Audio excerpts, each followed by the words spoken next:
Donc, l'empathie, c'est plutôt de choisir d'être empathique avec l'autre et de comprendre que c'est de transmettre ton ressenti à la personne pour comprendre que tu as ressenti ce qu'elle ressentait et d'aller la rejoindre dans son espace à elle.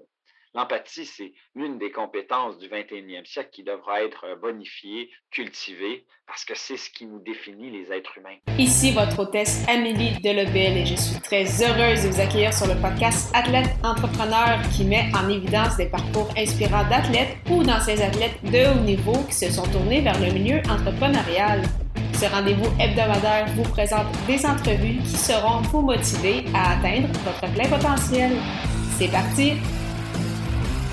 Bonjour, je suis très heureuse de vous accueillir pour cette deuxième saison de mon podcast Athlète Entrepreneur lors de cet épisode 156 sur s'épanouir professionnellement et personnellement avec le conférencier international Benoît Chalifou. Avant de vous parler de mon invité du jour, je voulais vous présenter l'hébergeur de podcast Ocha que j'utilise avec ce balado-ci ainsi que mon autre, les médias sociaux en affaires. Contrairement aux autres hébergeurs, Ocha ne fait pas qu'héberger des podcasts, mais c'est aussi un outil marketing qui vous permet, entre autres, de créer votre propre liste de courriels, de générer des clips audio avec transcription et de planifier vos publications sur les réseaux sociaux. De plus, il s'agit d'une plateforme 100% francophone. Pour l'essayer à votre tour, profitez d'un essai gratuit de 2 semaines au amiedelabel.com/Osha, A-U-S-H-A. Dans le cadre de cet épisode, j'ai l'immense bonheur de m'entretenir avec le conférencier international et auteur Benoît Chalifou. L'ancien joueur de soccer se spécialise dans les soft skills, la vente et la diversité. L'un de ses livres, Être à son meilleur, l'incroyable pouvoir des habiletés relationnelles, est d'ailleurs un best-seller. Sans plus attendre, je vous laisse à cette entrevue inspirante. Bonne écoute! Alors, je suis actuellement avec mon invité du jour, Benoît Chalifou. Salut Benoît, comment ça va? Ça va super bien. Merci Amélie. J'espère que ça va bien également. Ça va très bien, merci beaucoup et merci à toi d'avoir accepté mon invitation. Tout d'abord, donc, pour bien démarrer cette entrevue, est-ce que tu pourrais nous expliquer quel a été ton parcours dans le monde du soccer, puis ce qui t'a amené en fait à pratiquer ce sport? Ouais, écoute, bonne question d'entrée de jeu. Moi, lorsque j'avais 15-16 ans, j'avais arrêté le taekwondo. J'étais à des niveaux canadiens, des champions canadiens, toutes sortes de choses comme ça. C'était pas encore démocratisé comme aujourd'hui, mais j'avais un ami, un Chilien d'origine, je me rappelle comme c'était hier, qui m'avait convaincu d'abandonner ça pour aller dans le soccer. Moi, j'avais jamais joué à ça là, à 15 ans, t'imagines?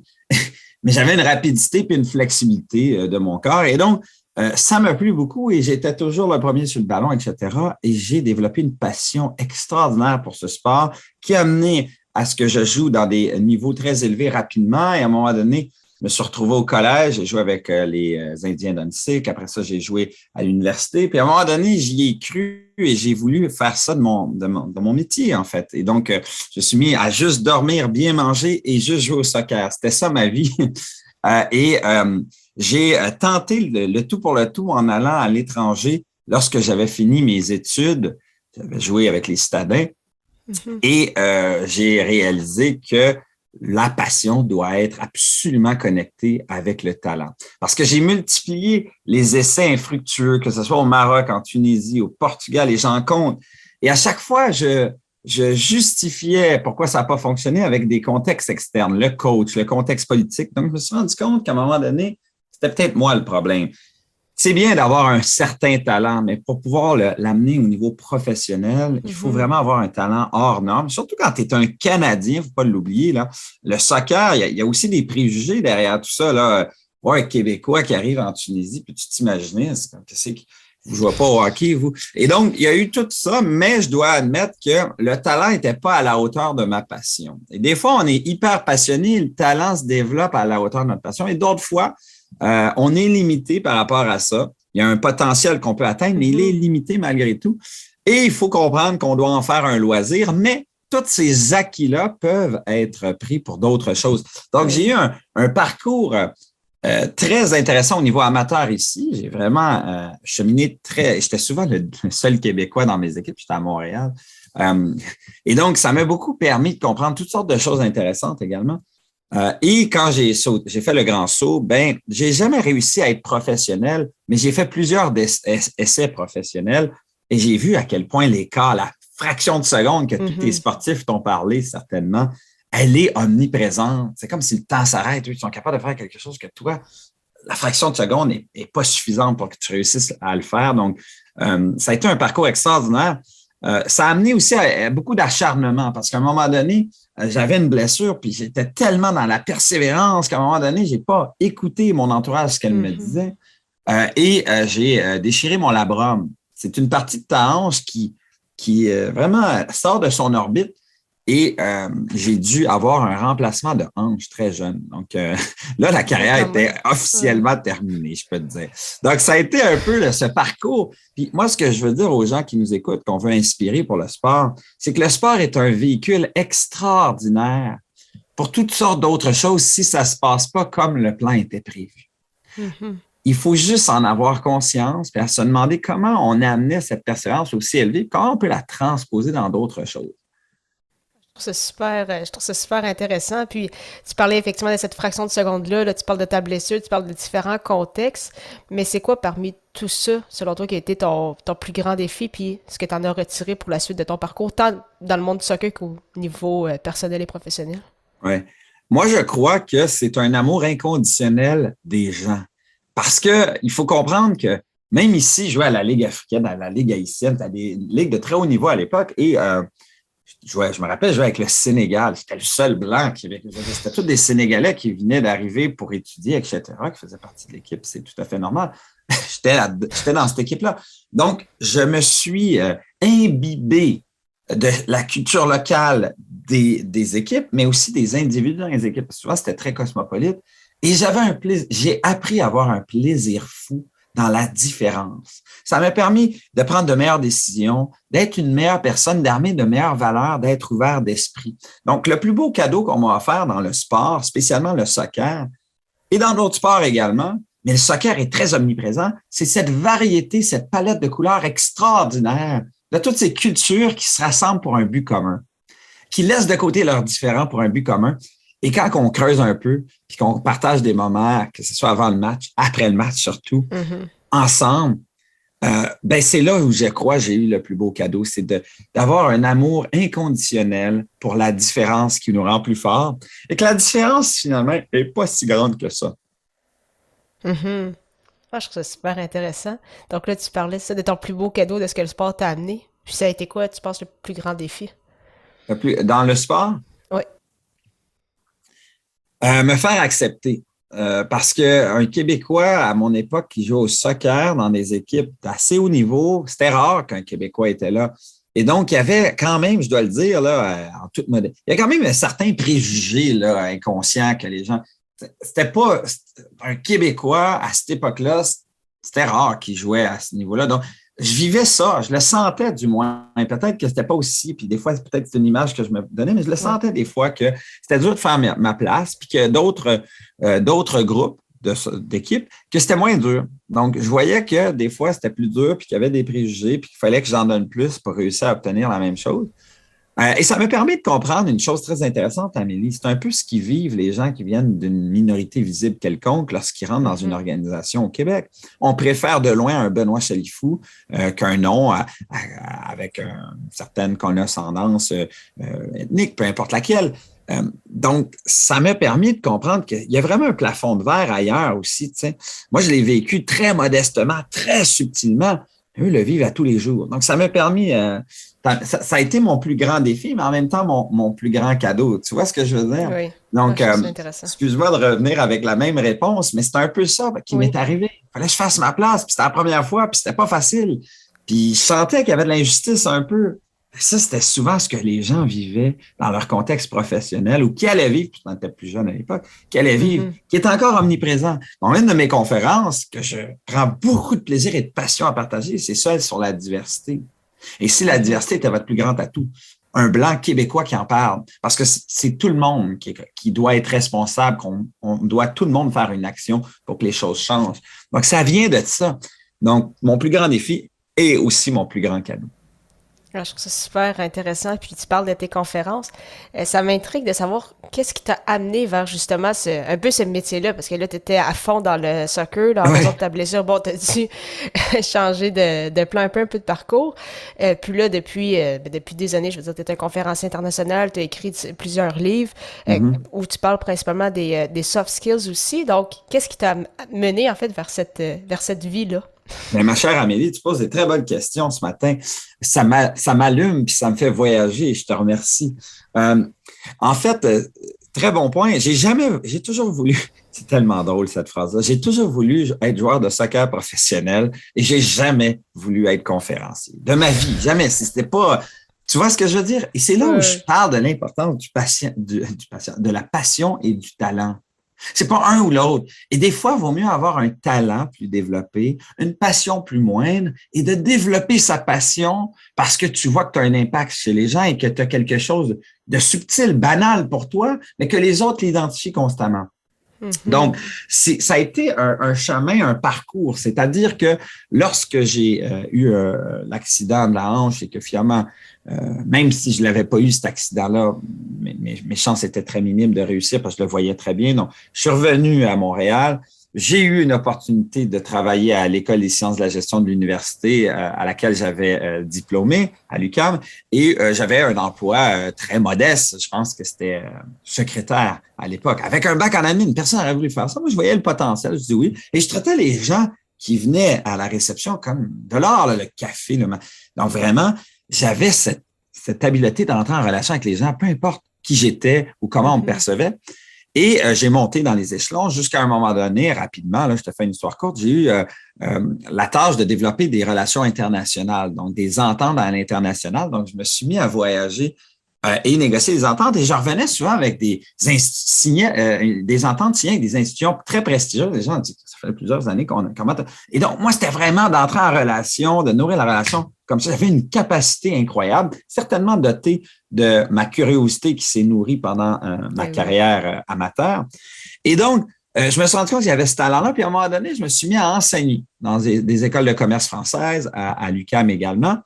Et souvent, les étudiants me disaient, écoute, je suis pas capable de m'arrêter de t'écouter dans le cours. C'est la première fois que ça m'arrive. Mais pour moi, je voyais pas moi, ce don, entre guillemets, que j'avais dans la communication. Je ne le voyais pas parce que c'est un peu comme toi, comme tout le monde qui nous écoute. Lorsque nous avons quelque chose de plus inné, ou du moins qu'on n'a pas besoin vraiment de travailler pour l'avoir, on s'en rend pas compte parce qu'on le vit au quotidien. Mais il faut porter une grande attention à ce que les gens autour de nous, surtout des gens qu'on connaît peu ou pas, prennent le temps de nous dire. C'est extrêmement important parce que ces gens-là vous identifient là où vous avez un potentiel très élevé. Et donc, en attendant ça encore et encore, je me suis dit, bon, il y a peut-être de quoi. Et à un moment donné, il y a un prof qui me demande, Benoît, ça te tenterait-tu de donner une conférence dans un événement? Et j'ai offert ma première conférence comme ça. Puis à la fin de la conférence, il y a des gens qui sont venus me voir dans la salle et ils m'ont dit, est-ce que vous faites ça en entreprise? Puis là, évidemment, j'ai dit oui, mais je n'avais jamais fait ça. Hein, donc, et c'est comme ça que ça a commencé. Et ça fait pas si longtemps, Amélie. Souvent, les gens pensent que ça fait 10 ans que je fais ça. Non, ça fait à peu près 4 ans maximum. Mais ça s'est fait d'une manière assez en accéléré. L'année dernière, l'année 2021, je dois en avoir fait 200 conférences virtuelles. C'était en virtuel ou en présentiel. Puis cette année, je pense que je vais encore avoir une année record. Donc, ça s'est accéléré. J'ai développé un écosystème autour de mes conférences. Puis là, souvent, les gens me disent, tu fais des Toastmasters, des cours d'habileté de parole. Jamais je n'ai eu un cours d'habileté de parole ou de Toastmaster, etc. Je devrais continuer à m'améliorer à ce niveau-là, mais je le fais lorsque je donne les conférences, je prends leur feedback, mais j'ai jamais fait de cours. C'est pour te dire, hein. Wow. Quand on me demande, t'aurais-tu donc aimé ça, avoir ce talent-là transposé dans la carrière professionnelle de soccer? Oui, mais en même temps, lorsque je vis ce que je vis en ce moment, puis que tu as un vrai impact sur les gens, je trouve que c'est un métier extraordinaire.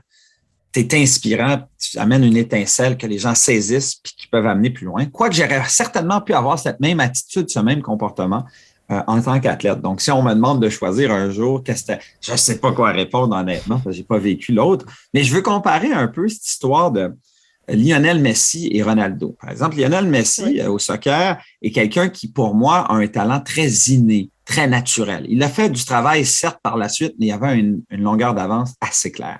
Cristiano Ronaldo était quelqu'un qui avait certainement un talent plus élevé que la moyenne, mais c'est par son travail acharné qui est arrivé au même niveau que Messi et qui va peut-être même durer plus longtemps que Messi.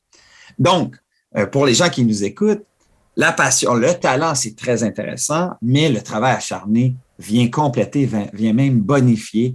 Et c'est pour ça que moi, Amélie, où ce que je trouve que j'ai beaucoup à m'améliorer constamment dans mes conférences, c'est d'amener du contenu toujours plus d'actualité, d'amener la science, de vulgariser la science en amenant une belle histoire élégante pour que les gens s'en rappellent. Et donc, c'est là où ce que je lis constamment pour m'améliorer dans le contenu que je présente. Il y a beaucoup de conférenciers, mais alors là, ils vont partager la même affaire constamment. Moi, je trouve qu'il faut toujours améliorer un peu, soit-il, ce qu'on fait dans la vie. Un peu comme un sportif. Les sportifs de haut niveau vont améliorer 1% mieux à tous les jours. Subtilement, modestement, ils vont modifier un choix, une habitude. Ils vont passer d'un demi-sucre à plus de sucre. Tu vois, tous ces petits choix-là, multipliés, vont faire un effet cumulé extraordinaire. Donc, c'est ce que j'essaie de faire dans cette carrière que j'ai depuis quelques années. Ah, je trouve ça super intéressant. Puis cette passion-là, ça se voit, ça se ressent. En tout cas, moi, je te vois aussi, mais ça s'entend également. Puis, pour ceux qui connaissent un peu moins les soft skills, est-ce que tu pourrais nous en parler un peu plus? Parce qu'on entend de plus en plus parler en entreprise en général, mais ça reste quand même un sujet peut-être encore un peu méconnu. Absolument. Et d'ailleurs, les soft skills est compris par tous, mais en même temps, pas si compris que sont. C'est ce qu'on veut dire par là. Et puis moi, à un moment donné, dans le livre, j'ai justement écrit pour en finir avec ces soft skills, en voulant dire que quand on traduit soft skills en français, ça fait compétences molles ou douces. Pas sûr que les gens veulent se développer à cet effet-là. Hein? Ça fait pas très sexy. Ça donne pas envie, disons. Et donc, moi, je traduis ça plutôt par compétences humaines ou human skills. Parce que c'est ce qu'elles sont. C'est des compétences qui sont intimement liées à notre capacité de détecter l'émotion chez l'autre, le sentiment, de comprendre nos sentiments également, naviguer dans nos relations autour de nous, d'amener des gens à se motiver et à avoir une mission commune. Et ça, ces éléments-là ont été développés lorsque j'étais joueur de soccer un peu partout dans le monde parce que j'avais cette capacité, comme je te disais, à entrer en relation, à la nourrir par ma curiosité sans borne, sincère. Tu sais, c'est pas juste pour une curiosité pour mettre une étiquette sur le front de la personne, c'était vraiment d'aller en profondeur. Puis quand la personne pensait que je m'arrêtais, j'allais encore plus loin. Ben, la personne disait, j'ai jamais été jusqu'à ce détail-là, tu es curieux, puis c'est vrai. Mais c'est cette curiosité qui a été mon fer de lance. Et je me suis rendu compte que ce que Daniel Goleman avait démocratisé dans les années 90, Daniel Goleman, un psychologue très connu qui a démocratisé le terme intelligence émotionnelle, ben, ce qu'il démocratisait, c'est disait que l'intelligence émotionnelle était un élément qui nous permettait d'être en rapport de meilleure qualité avec les autres et sur le long terme, et qu'en même temps, en organisation, les leaders qui avaient une meilleure intelligence émotionnelle avaient de meilleures performances. Donc là, ça avait allumé des lanternes chez tout le monde. Et moi, je me suis comme approprié, parce que je ne suis pas un psychologue, j'aime beaucoup vulgariser la science. C'est un peu ce que j'essaie de faire. Je suis un vulgarisateur plutôt. Et donc, c'est pour ça que souvent les chercheurs aiment bien, parce que j'amène à vulgariser les éléments scientifiques d'une manière élégante, avec un storytelling percutant pour que les gens s'en rappellent, tu vois. Et donc, les soft skills, c'est ces fameux outils qui nous permettent d'être en rapport avec les autres et avec nous-mêmes. On peut parler d'autodiscipline. Souvent, les gens disent comment l'autodiscipline, c'est une habileté relationnelle. Ben, avant d'être en relation avec les autres, il faut bien l'être avec soi-même. Souvent, l'autodiscipline, on va parler d'être dur sur soi-même. Je suis désolé. Pour moi, c'est le geste d'amour-propre le plus grand. Tu es prêt à sacrifier quelque chose de facile pour un objectif plus important pour toi sur le long terme. C'est la fondation de notre plus grande liberté qui nous permet d'atteindre nos buts. Les sportifs de haut niveau vous le diront, l'autodiscipline était probablement leur élément le plus important. Avant d'être en relation avec les autres, il faut l'être avec soi-même. Autodiscipline, automotivation. J'ai un peu résumé la grande science derrière l'automotivation et la clé, c'est de comprendre que il faut passer à « je devrais faire ça » à « je veux le faire ». Parce que quand on devrait le faire, on le sait que ça serait bon pour notre santé, mais c'est comme un choix imposé. Alors que si je veux le faire, c'est que ton pourquoi tu veux le faire est si puissant que tu n'as pas besoin d'être forcé de le faire, tu le fais de manière fluide. C'est pour ça que tes athlètes que tu interviews, eux, je peux te dire, se lever à 5 heures du matin et faire l'entraînement, c'était parce qu'il voulait le faire. Il y avait un but très important. Tu vois ce que je veux dire? Donc, comment le transposer dans notre vie professionnelle? L'automotivation, c'est ça. C'est qu'on ne peut pas forcer quelqu'un à être motivé. On peut créer un écosystème dans lequel les gens vont se motiver et les gens se motivent surtout lorsqu'ils se posent une question très profonde, pas ce que tu fais, mais pourquoi tu le fais. Et donc, ça met la table. Évidemment, ces deux éléments-là sont plus en lien avec notre relation avec nous-mêmes pour être épanoui, etc. Mais la troisième outil, la maîtrise de soi, ça, c'est une composante essentielle pour maintenir dans le temps une relation. Je ne sais pas, Amélie, si ça t'est déjà arrivé d'avoir une personne dans ton travail qui t'a déjà crié dessus. Mais si ça t'est déjà arrivé, ben, si tu me dis non. Je suis chanceuse. Oui, exactement. Et tu m'aurais dit oui directement. Parce que quelqu'un qui s'est déjà fait crier par un patron ou quelqu'un dans son entourage va s'en rappeler toute sa vie. Ah, c'est sûr. C'est un manque de maîtrise de soi. Parce que la personne a pris du temps aux pulsions, détruit des relations à très long terme. Donc, maîtriser nos pulsions au quotidien. N'est-ce pas là notre plus grand défi? De se leader soi-même avant de leader les autres. Donc, la maîtrise de soi, c'est toute cette composante-là qui fait que ça peut être tentant de manger ce chocolat additionnel, mais que tu sais que tu en as eu peut-être assez puis que c'est important pour ton but que tu t'étais donné. La maîtrise de soi, c'est aussi de faire attention à comment tu vas dire la chose délicate que tu dois dire, d'avoir le courage quand tu es rendu dans la raison, dans le cycle. Hein, c'est un moment difficile avec quelqu'un qui t'insulte. Les émotions en fleur de peau, c'est peut-être pas le moment de réagir, de laisser la poussière retomber. Et quand tu es rendu dans le stade de la raison, d'avoir le courage d'aborder le problème. C'est pas ce que tu vas dire, mais comment tu vas le dire qui va vraiment faire la différence. Dans la maîtrise de soi, souvent, lorsqu'on est dans la raison face à un problème qu'on n'a pas résolu et qu'on n'a pas le courage de le régler, ben on le stocke dans la mémoire à long terme et ça va venir nous hanter par la suite. Donc, vraiment, c'est fascinant la maîtrise de soi. Il y a beaucoup de chercheurs qui ont passé toute leur carrière là-dessus. Ça met la table sur la communication bienveillante. Et là, évidemment, c'est comme ça qu'on nourrit, c'est notre kérosène au quotidien avec les autres, la communication. On est toujours en train de communiquer. Oui. Et si tu as un partenaire amoureux, ben, je suis certain que tu as choisi un partenaire amoureux qui t'écoute. Parce que c'est le cœur d'une relation durable. La communication, le cœur, la centrale de la communication, c'est la capacité de porter notre attention à l'autre et d'être disponible. Chose qui est beaucoup plus difficile avec les téléphones intelligents, etc.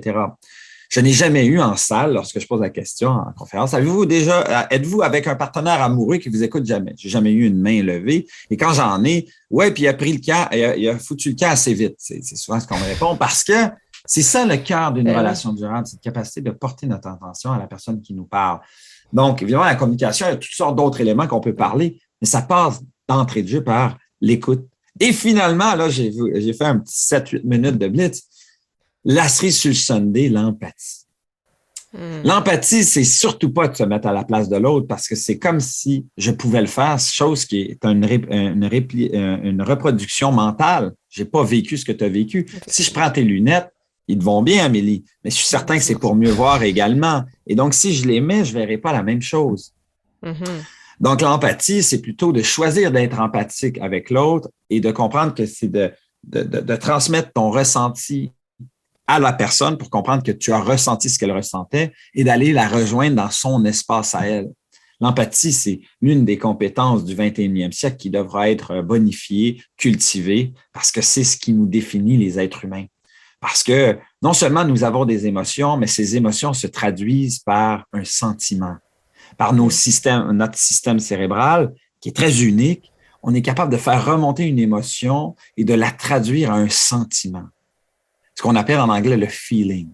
Le feeling est associé à l'émotion et le temps que vous consacrez à une émotion. Et le ressenti est au cœur de l'empathie. Un sujet fascinant. Évidemment, on peut parler aussi de compassion. La compassion, Amélie, c'est un geste délibéré qui suit ma compréhension empathique envers toi. Oui. C'est-à-dire que tu vas moins bien, je sais que tu adores les mets libanais, puis j'arrive chez toi avec un mets libanais pour toi, pour t'apaiser. Ça, c'est de la compassion, tu vois. Donc, et on peut parler de résilience aussi, tous des sujets fascinants. Mais là, j'ai trop parlé. Je voulais juste bien faire comprendre que finalement, les habiletés relationnelles, les soft skills, c'est ces différents éléments. Il y en a beaucoup plus. moi, j'ai décidé de bâtir ma compétence sur ces différents éléments qui m'intéressent particulièrement et je trouve qu'ils font le tour très bien le carrousel des différents éléments importants pour être en relation avec soi-même et avec les autres. Ah, mais je trouve ça super. Moi, je trouve ça super intéressant. Puis je suis certaine qu'il y a des gens qui vont l'écouter aussi. C'est vrai que c'est vraiment un beau sujet. Puis encore de plus en plus, je pense, d'actualité avec tout ce qui se passe depuis les deux dernières années. Puis encore une fois, c'est fou à quel point qu'on ressent justement cette passion-là. Puis justement, tu parles beaucoup de communication, l'importance de communiquer. C'est pour ça, bon, ben, tu fais beaucoup de conférences, mais pour partager également tout ça, tu as écrit justement des livres. Donc, il y en a plein qui font des articles de blog, qui font justement des podcasts ou autres. Qu'est-ce qui t'a amené, toi, vers vraiment écrire des livres? Parce qu'on le sait que c'est le fun, c'est un beau projet, mais ça demande quand même énormément de temps, de patience, trouver une maison d'édition, donc c'est quand même un gros processus. Qu'est-ce qui t'a amené vers ça? Et souvent dans la vie, une fois de plus, j'ai jamais voulu être auteur. Je rencontre par l'entremise de quelqu'un, Reda Agouran, un ancien athlète de l'Impact d'ailleurs, qui me dit « Hey, Chalifou, tu devrais rencontrer Hassoun Camara, qui venait d'arriver à Montréal. Il jouait avec l'Impact. Et il jouait à l'Impact, c'est-à-dire à l'époque. Et là, je dis ben, pas de problème. Il dit, je suis sûr que vous allez bien vous entendre. Donc, on prend un café à côté de chez nous. À la fin de la rencontre, je suis pas sûr qu'il sait qui je suis encore. Parce que moi, j'ai fait une vraie Sonia Benezra de moi-même. J'ai posé combien de questions. Puis quand il pensait que je m'arrêtais, j'allais plus loin. J'ai trouvé sa vie fascinante. Et j'ai dit à Hassoun, avant de se laisser, je dis à Hassoun, il faut que tu écris un livre, pas une bio plate là, sur qu'est-ce que tu as fait. T'sais, on en a trop de bio, trop de bio. C'est quelque chose de plus original et de faire un parallèle entre ton histoire d'athlète professionnel où tous les chances étaient contre toi et l'entrepreneuriat. À quel point un athlète professionnel va vivre les mêmes montagnes russes qu'un entrepreneur. Il dit, je kiffe ton idée. Il est en train de jouer à l'époque. Il dit, mais moi, il dit, je joue au soccer, j'écris pas. Il dit, tu vas écrire le livre. Là, j'ai dit, écoute, je vais réfléchir à ça. Le lendemain, je dis, ben, ça me tente ce défi. Encore une fois, les gens vont identifier des choses chez toi que toi, tu t'identifies pas, mais que tu sens que tu peux peut-être faire si tu étires ta zone de confort un peu. J'ai dit oui. Ça a amené à ce projet super intéressant où la préface avait même été signée par Didier Drogba. Écoute, c'était mon héros de tous les jours. Là. Donc, j'ai vécu par l'entremise de Hassoun, grâce à Hassoun, mon rêve dans des écrits. Tu vois ce que je veux dire? J'ai comme vécu le rêve d'un joueur professionnel par l'entremise de Hassoun, et ça m'a fait un bien fou. Ça m'a permis de boucler la boucle de cette première partie-là. Et le livre a connu un certain succès et surtout m'a donné une crédibilité en tant qu'auteur et m'a permis de savoir que je pourrais écrire un livre un jour, pas sur l'histoire de quelqu'un, mais sur mes pensées, sur mes idées, en appuyant le tout avec la recherche. Et donc, j'ai plein d'éditeurs parce que souvent, ce qui arrive, c'est quand tu écris un livre qui a un certain succès, là, il y a plein d'éditeurs qui se mettent à cogner à ta porte, alors que quand tu as un projet et que tu n'as jamais écrit un livre, il n'y a pas un chat qui ouvre la porte. Hein? C'est toujours la même affaire. Et qu'est-ce qui arrive? J'ai décidé avec un éditeur que j'adore qui s'appelle Édito ou Gallimard en France. Puis, ce livre-là a connu un succès incroyable. Je l'ai écrit au début de la pandémie, quand tous mes contrats se sont mis à être cancellés l'un après l'autre. J'ai saisi mon opportunité. J'ai dit, c'est mon opportunité d'écrire le livre. On dit toujours que dans une catastrophe, dans une tragédie, dans un événement difficile, il y a toujours une opportunité, mais elle est infusée de douleur. Il faut accepter de souffrir un peu pour l'apprendre. Et je me suis levé à 5 heures du matin du mois de mars, du début de la pandémie, jusqu'au mois d'août, sans exception, pour réussir à le livrer en temps et en heure pour qu'il sorte en septembre. Et je te jure, Amélie, 2 ans plus tard, à peu près, 1 an et demi, un peu plus, on fait toujours autant de ventes qu'au départ. Donc, c'est comme le fameux hockey stick. On est rendu avec plus de, je ne sais pas si c'est 12, 13, 14 000 copies vendues, j'ai aucune idée. Et les droits ont été vendus en France et il est vendu partout en France. Donc, j'aurais jamais pensé d'avoir un succès comme ça. Et donc, j'encourage tous les gens à le faire parce que c'est un projet pour soi. On ne le fait pas pour l'argent, ça c'est clair.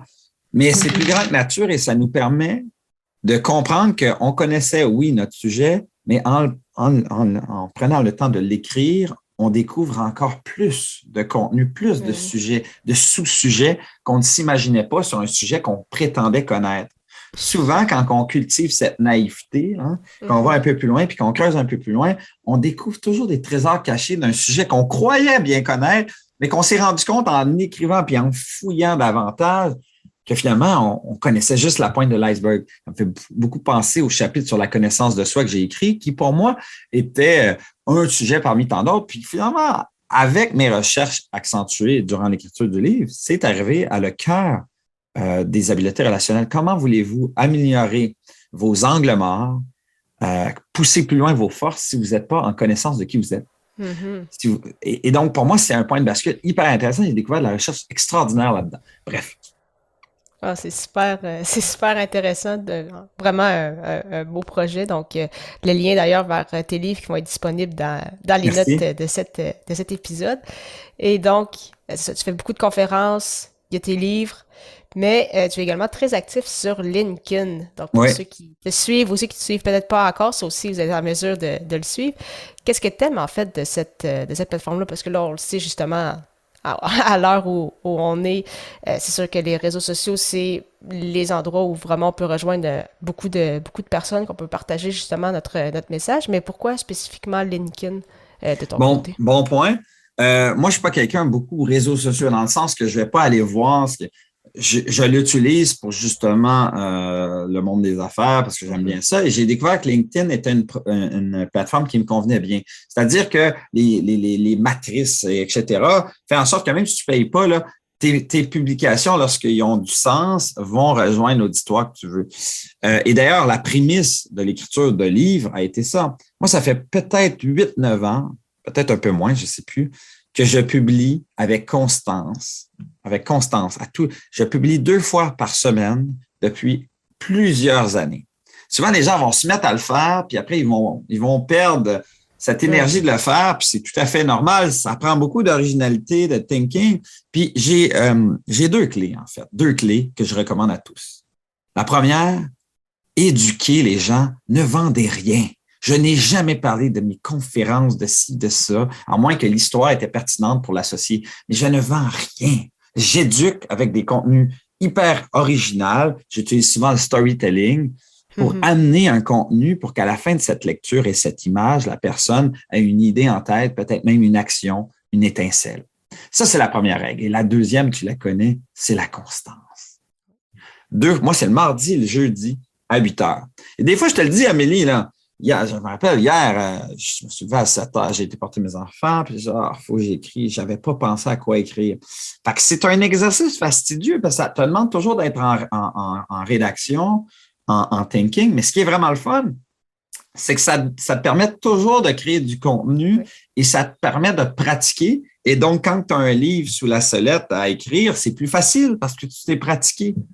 Tu vois? Donc, c'est une belle manière de se pratiquer à créer du contenu. Qui sait, un jour, vous écrivez un livre.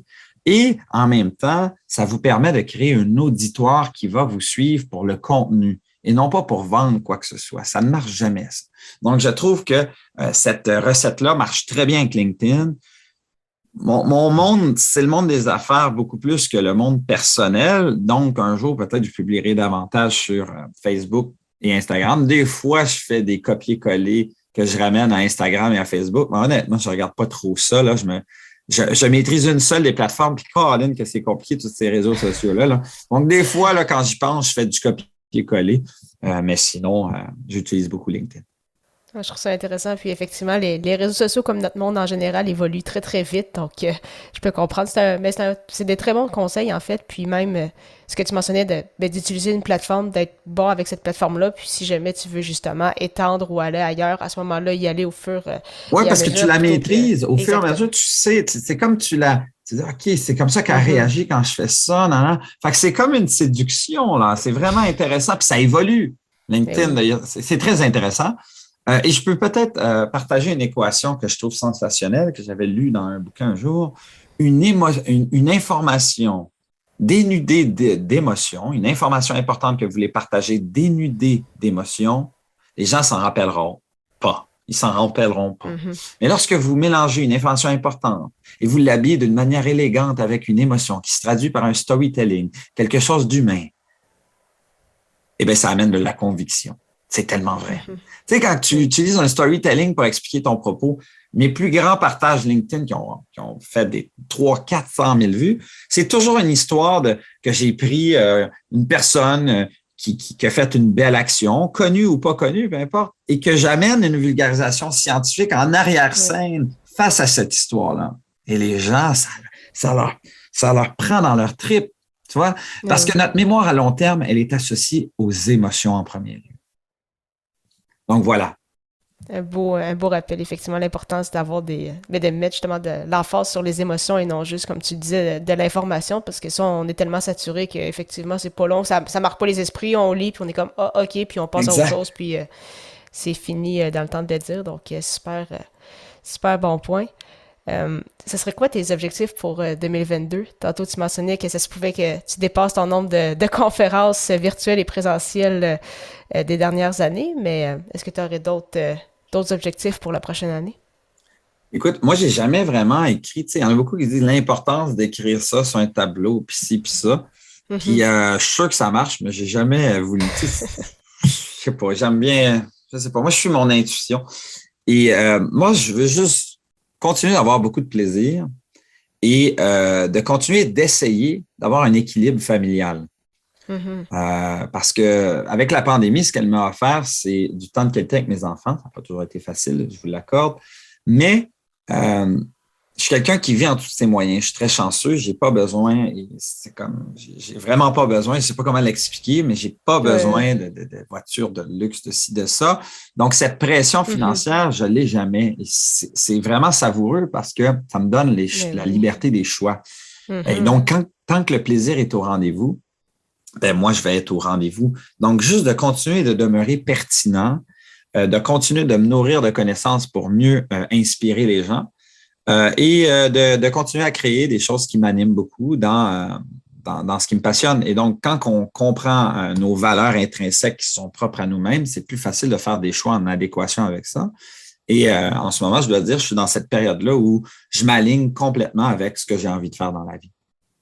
Je trouve ça super intéressant. Puis, ça aussi, ça répète un beau sujet, justement, quand tu parlais de vivre, c'est ça, en tous ces moyens de ne pas chercher nécessairement à chercher le spotlight, comme on dit. Donc, d'être capable d'apprécier ça. Donc, je trouve ça super intéressant. J'aime bien cette philosophie de vie également. Il y a ma femme, puis des fois, d'autres amis qui me trouvent fatigant, qui me trouvent un peu too much. Tu sais, moi, écoute, j'avais une Toyota Tercel extraordinaire. Tu sais, c'est un vrai tank, cette affaire-là. Puis moi, je l'aimais tant, tu sais, ou le fameux jean ou la fameuse chaussure que je peux garder 5-6 ans ou le même chandail. Si c'est un chandail, ça fait 10.